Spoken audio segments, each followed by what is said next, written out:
और पाकिस्तान एक failed state, यानी जिसको खुद हर जगह कटोरा लेके घूमना पड़ता है। यहाँ प्रधानमंत्री को हम सपोर्ट दे रहे हैं इस तरह के इंसिडेंट में। दूसरी एक और जगह है जहाँ पे हमें अपने देश के लिए, क्योंकि ये देश हमारा है, तो अपने देश के लिए हमें कुछ करने की ज़रूरत है, और वो चीज़ है जो हमारे देश में दीमक है उसको कैसे ख़त्म किया जाए। ये मौका है जब पूरी सपोर्ट हमारी गवर्नमेंट के साथ में है। हम लोग चाहते हैं देश को मजबूत बनाएं, ये देशभक्ति की भावना है, और इसको मजबूत बनाने के लिए हम सब जो हैं गवर्नमेंट के साथ हैं। हम नहीं चाहते कि और इस तरह से खून बहे और इस प्रकार की घटनाएं और हों।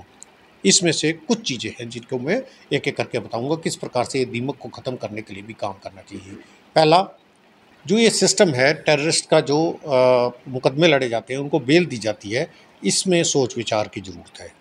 नंबर दूसरा, जो पब्लिक में चाहे वर्ल्ड फोरम में हो, बाहर जाके या देश के अंदर जो देशद्रोह की बातें की जाती है या इस प्रकार की बातें की जाती है जिससे देश बटे, इसके लिए बहुत सख्त कानून होना चाहिए। जो इस प्रकार की चीज़ें हैं, सैबोटाज हो या टेररिस्ट को सपोर्ट देने का काम हो या टेररिज्म हो, इसके लिए बहुत सख्त हमारी एक प्रणाली जो है, हमारी न्याय प्रणाली है, बहुत सख्ती से इसके साथ निपटना चाहिए। जो कानून है, कानून ऐसे होना चाहिए कि जो मैंने ये वाक्य बोला है कि देश हम सबका है, देश को मजबूत बनाने के लिए कानून होने चाहिए, ना कि इस तरह के कानून के कहते हैं justice delayed is justice denied, वो नहीं होना चाहिए। नमस्कार, आप देख रहे हैं यंग बाइट्स। मैं हूं आपके साथ पूजा ठाकुर। पहलगाम में हुए आतंकी हमले के बाद जिस तरह से जो स्टेप उठाए गए हैं, जिस तरह से जो मीटिंग की गई है, उस पर जो पाकिस्तान के खिलाफ जो कदम कड़े उठाए गए हैं, उस सब पर किस तरह से इफेक्ट जो है वो पाकिस्तान पर पड़ने वाला है। ज़्यादा चर्चा के लिए हमारे साथ जुड़ने जा रहे हैं रिटायर्ड ब्रिगेडियर हरचरण सिंह जी। सबसे पहले आपका बहुत बहुत स्वागत है बाइट्स में। जय हिंद, थैंक यू जी। जय हिंद जी। जिस तरह से आतंकी जो है वो लगातार अपनी नापाक हरकतों से बाज नहीं आ रहे, पहले कठुआ, सांबा, उधमपुर, जिस तरह से लगातार जो है वो अपनी नापाक हरकत को पूर्ण करने की कोशिश करते हैं, लेकिन हमारे जो सेना है वो मुंह तोड़ जवाब देने के लिए बिल्कुल तैयार है। लेकिन जो पहलगाम में दर्दनाक हादसा हम कहेंगे, या जिस तरह से ये हमला किया गया है, इसके बाद से ही जिस तरह से गवर्नमेंट ने जो ये स्टेप उठाए हैं, इस पर क्या कुछ कहेंगे कि पाकिस्तान को अब कितनी मुश्किलात आने वाली है? सबसे पहले तो मैं श्रद्धांजलि देना चाहूँगा उन हमारे सिटीजन्स को जिन्होंने इस दर्दनाक हादसे में अपनी जान गंवा दी है। उनके परिवार के प्रति संवेदना है। इस घटना के होते ही दूसरे दिन जो CCS की मीटिंग हुई थी, उसके अंदर आपको पता ही है प्रधानमंत्री जी भी बाहर थे, वो भी देश में आए, और फिर उसके बाद ये मीटिंग को लिया गया और कुछ फैसले किए गए। और उन फैसलों का मैं आपको पता ही है, लेकिन मैं उसके बारे में कुछ आपको नॉलेज दूंगा कि क्या हो गया है। सबसे पहली बात तो ये है कि जिस प्रकार से हमारे प्रधानमंत्री ने और हमारे जो गवर्नमेंट है, इन्होंने बाकी देशों के साथ में अपना कोऑपरेशन करना शुरू किया है, तो एक वर्ल्ड ओपिनियन हमारे साथ बन गया है। अब लोग पाकिस्तान को एक टेररिस्ट स्टेट घोषित करने के लिए तैयार हैं, और हमें हर देश से, तो संसार के हर देश से तकरीबन हमें सपोर्ट मिली है। सबसे पहले इसमें जो इंडस वाटर ट्रीटी है उसको हमने खारिज किया है जी। और आपको पता ही होगा पाकिस्तान एक ऐसा देश है जिसके 80% जो एग्रीकल्चर है उसकी, वो इसी रिवर से और इसकी ट्रिब्यूटरी से यानी इंडस रिवर से ही उसका सिंचाई होती है। और 68% इसकी जो पॉपुलेशन है वो किसान है, वो लोग निर्भर करते हैं खेती पे। तो आप हिसाब लगा सकते हैं कि इस स्टेप से इनको कितना बड़ा धक्का पहुंचेगा। इसके अलावा जो इनके मुख्य 3 जो सिटीज़ हैं और भी बाकी सिटीज़ हैं, उनको इसमें से पीने का पानी मिलता है। इसके बाद इलेक्ट्रिसिटी का जनरेशन है, ये भी इफ़ेक्ट होगा। हालांकि ये इमीडिएटली नहीं होगा, इसके लिए समय मिलेगा, क्योंकि हमने भी पानी को रोकना है। हमारे पास अभी के लिए वेयर विदाल नहीं है, बांध वगैरह जो बन रहे हैं उसमें समय लगता है। लेकिन जब भी ये होगा, इस देश का बहुत बुरा हाल होगा। पाकिस्तान जो है उसका किसान, जो 68% एग्रीकल्चर बेस्ड इनकी इकोनॉमी है, उसको बहुत बड़ा धक्का लगेगा, जो अभी वो समझ नहीं पा रहे हैं। क्योंकि आपको पता ही है, इसके होने के तुरंत बाद ही पाकिस्तान ने भी एकदम से अपने सैंक्शन लगा दिया इंडिया के ऊपर, एयर स्पेस बंद कर दिया, और उसके बाद 19 जितनी भी आज तक ट्रीटीज़ हुई हैं उनको कैंसिल कर दिया, जैसे 78 शिमला समझौता वगैरह। लेकिन ये तो वही हो गया कि सारी प्रॉब्लम्स तो उनको हैं, और अगर वो अपनी प्रॉब्लम को और बढ़ाना चाहते हैं तो यही कह सकते हैं कि भगवान उनको अक्ल दे और उनको अपने जनता के इसके लिए काम करना चाहिए जो वो नहीं समझ पा रहे हैं। तो ये था मेन। दूसरा था हमने अटारी बॉर्डर को बंद कर दिया, इनके जो वीज़ाज़ हैं सब तरह के कैंसिल कर दिए। आपको पता ही होगा कि बहुत सारे लोग जो हैं वो मेडिकल ट्रीटमेंट के लिए इंडिया में आते हैं, उनके भी लोग हैं, तो उन सबका इस पे असर पड़ेगा। और जो उनके दूतावास है उसकी स्ट्रेंथ जो है वो हमने 55 से 30 कर दी और उसपे जितने भी आर्म फोर्सेस के उसमें कंसल्टेंट होते हैं उनको देश को छोड़ने के लिए बोला गया। इन सब का एक ही इफ़ेक्ट पड़ा है कि हमारा जो भारत का रुतबा है उसको देखते हुए हमारा जो हम लोग काम करते हैं, जो पाकिस्तान की तरफ से नापाक हरकतें होती हैं, हमें एक वर्ल्ड ओपिनियन मिला है। और पहली बार शायद आपने देखा होगा कि हमारे जो ओपोजिशन पार्टी है उन्होंने भी एक मत होके गवर्नमेंट को अपनी सपोर्ट दी है और श्रीनगर में भी लोगों ने इसके लिए मार्च निकाले हैं और सपोर्ट दी है कि ये हमारे भारतीय थे जिनकी डेथ हुई और हम उनके साथ हैं। तो ये बहुत ही पॉजिटिव चीज़ है जो इस दौरान में हमें मिली है। दैट इज़ पब्लिक ओपिनियन और वर्ल्ड ओपिनियन। जी, तो क्या कहेंगे सर, जिस तरह से चूक की बात की जाए तो कहीं न कहीं चूक जो हुई है, जो इस तरह का इंसिडेंट, इतना बड़ा इंसिडेंट हुआ है, ऐसे खुलेआम जो है वो फायरिंग की गई है, एक-एक से जो है जात नहीं धर्म पूछकर जो है मैं कहूँगी कि नफ़रत फैलाने की भी कहीं न कहीं कोशिश जो है की गई है। तो क्या कहेंगी कि चूक कहाँ पर हुई है? देखिए जी, एक तो आपको पता ही है जो जिस तरह से वहाँ कार्रवाई हुई वो कट्टरवाद की तरफ इशारा करता है जी। और पाकिस्तान की आईएसआई की तरफ से ये किया गया एक ऑपरेशन है। अब इसमें जब से 370 निकला है उसके पहले हमारे पास रीज़न रहे होंगे कि गवर्नमेंट है, स्टेट गवर्नमेंट है, उसको करना चाहिए। लेकिन 2 चीज़ें हैं, एक होती है इंटेलिजेंस, यानी जो ग्राउंड लेवल की इंटेलिजेंस है उसको बिल्टअप करना और वो पुलिस का काम होता है। जो आर्मी है वो अपने लेवल पे करती है लेकिन बेसिकली ये पुलिस का काम है। और उसके अलावा जो कुछ होती है जो इलेक्ट्रॉनिक बेस्ड होती है, उसमें कुछ स्टेट एजेंसीज़ हैं, कुछ आर्मी की एजेंसीज़ हैं, कुछ सेंट्रल एजेंसीज़ हैं। तो इन सब से एक खबर जो है वो मिलती है कि कुछ क्या होने वाला है। तो ये सारी चीज़ें शायद कोऑर्डिनेशन में कमी या हमने इसको लाइटली लिया, जो भी कह लीजिए, लेकिन वो उस तरह की खबर जो है इंटेलिजेंस हमारे पास नहीं अवेलेबल थी, जिसकी वजह से ये हमने जो इलाका है इसको पहलगाम का वो छोड़ दिया कि भाई ये एकदम सुरक्षित इलाका है। इंटेंशन जो होती है, इंटेंशन का पता करना बहुत ज़रूरी होता है और उसी के ऊपर पूरा काम होता है।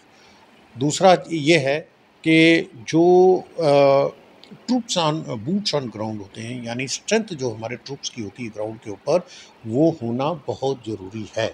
और उसमें कहीं चूक थी, उसमें कहीं कमी थी। हमारी स्ट्रेंथ जो है उतनी जितनी होनी चाहिए थी उतनी नहीं।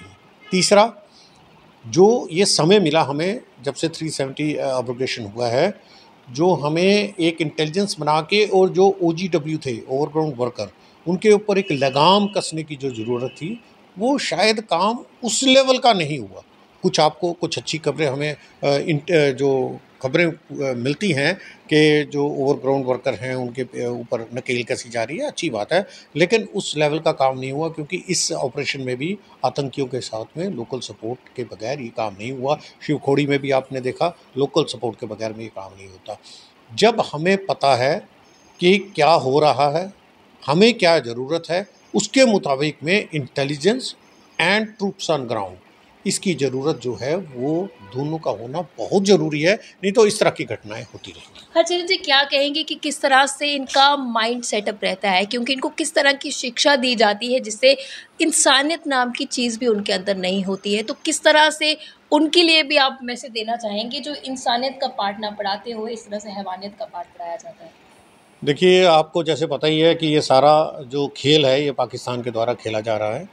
अब पाकिस्तान एक फेल्ड स्टेट, यानी जिसको खुद हर जगह कटोरा लेके घूमना पड़ता है।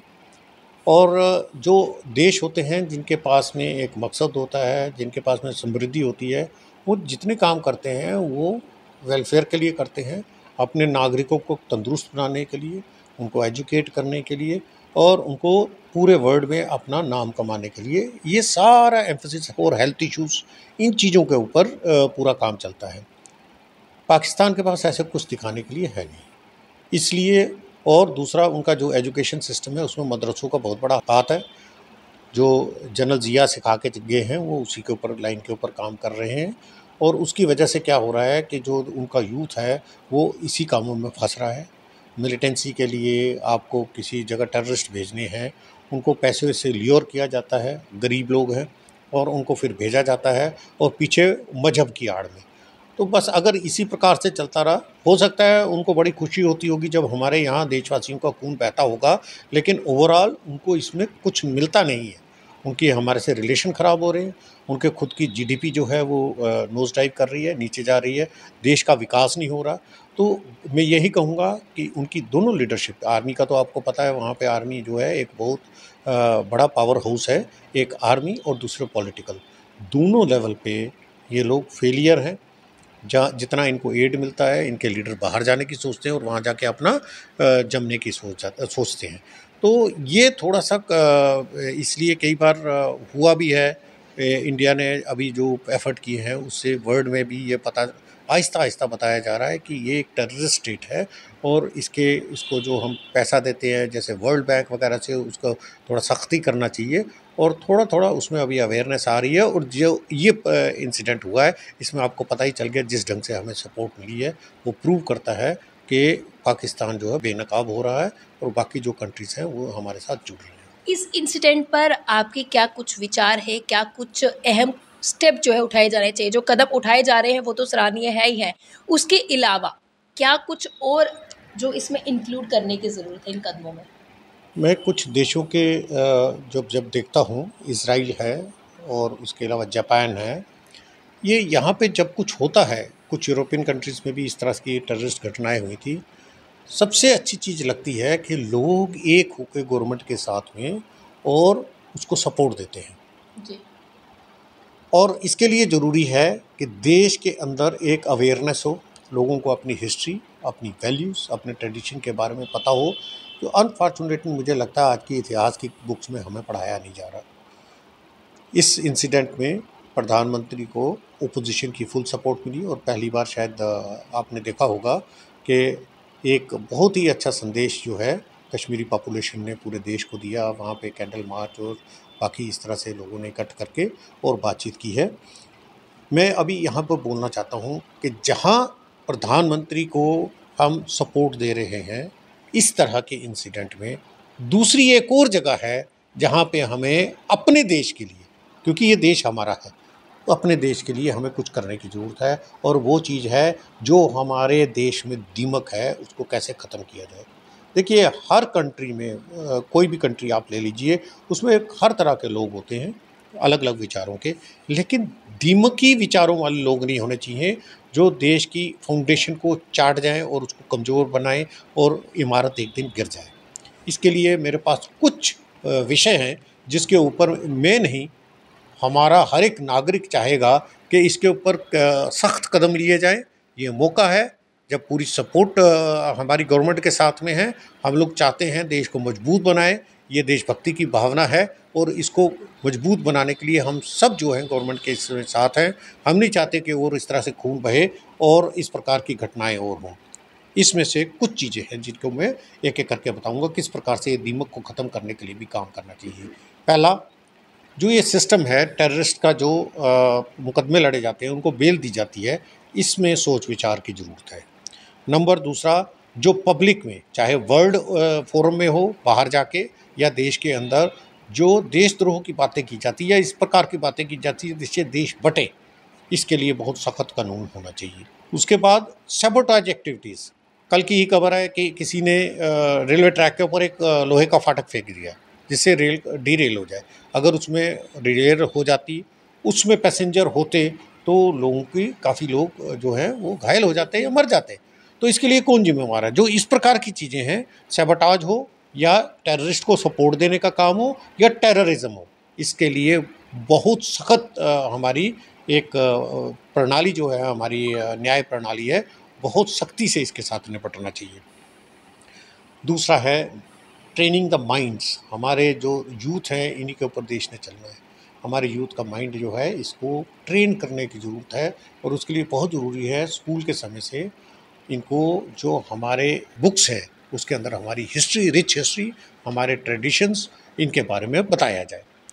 उसके बाद कुछ और चीज़ें हैं जिसमें देश के हर एक व्यक्ति को कभी ना कभी इसके ऊपर लगता है कि ये होना चाहिए जल्दी से जल्दी यूनिफॉर्म सिविल कोड, उसके बाद CAA, उसके बाद इकोनॉमिक ब्लॉकेट जो होता है, हाईवे रोक दिए जाते हैं, ट्रेन रोक दी जाती है, जिससे देश को नुकसान, ये सारी चीज़ें देश को नुकसान, कमज़ोर करने वाली, देश को नुकसान पहुंचाने वाली है। तो उसके लिए भी हमारा कानून जो है बहुत सख्त होना चाहिए। उसके बाद फास्ट ट्रैक कोर्ट्स बनने चाहिए। 10-10, 15-15, 20-20 साल में टेररिस्ट को हम जिसने हमारे सोल्जर्स को मारा, जिसने पब्लिक को मारा, उसको सजा ही हम करते करते इतना साल बिता देते हैं। ये नहीं होना चाहिए। फास्ट ट्रैक कोर्ट होने चाहिए और उसमें जो प्रोसीजर हो सिंप्लीफाई होने चाहिए और एग्जाम्पलरी पनिशमेंट होनी चाहिए। इनको किसी को भी छोड़ना नहीं चाहिए जो देश को कमज़ोर कर रहे हैं, हमारे सिटीजन्स का खून बहाते हैं। उसके बाद कुछ पुलिस रिफॉर्म्स हैं, वो भी हमें करने चाहिए। तो ओवरऑल कहने का मतलब है देश के लिए जो कुछ हो रहा है वो होना चाहिए। देश आगे बढ़े, ये हमारा देश है, खुद का देश है और हम सब सिटीजन देश के लिए ही हैं। तो ये काम जो है इसके साथ में जो कानून है, कानून ऐसे होना चाहिए कि जो मैंने ये वाक्य बोला है कि देश हम सबका है, देश को मजबूत बनाने के लिए कानून होने चाहिए, ना कि इस तरह के कानून के कहते हैं justice delayed is justice denied, वो नहीं होना चाहिए। बहुत बहुत धन्यवाद हमारे साथ जुड़ने के लिए। तो साफ तौर से इनका कहना है कि देश को मजबूत बनाने के लिए कानून होने चाहिए और भी तमाम प्रतिक्रिया जो है रिटायर्ड ब्रिगेडियर हरचरण सिंह जी ने दी है। आपका क्या कुछ कहना है, हमारे साथ ज़रूर अपने व्यूअर शेयर कीजिएगा। क्या कुछ और कदम उठाए जाने चाहिए, आपका क्या कुछ और विजन है, ज़रूर हमारे साथ अपनी प्रतिक्रिया शेयर कीजिए। अगली अपडेट लेकर फिर मैं हाजिर होंगी, तब तक के लिए आप देखते रंग बाइट्स। जर्नलिस्ट अमन शर्मा के साथ मैं पूजा ठाकुर, यंग बाइट्स जब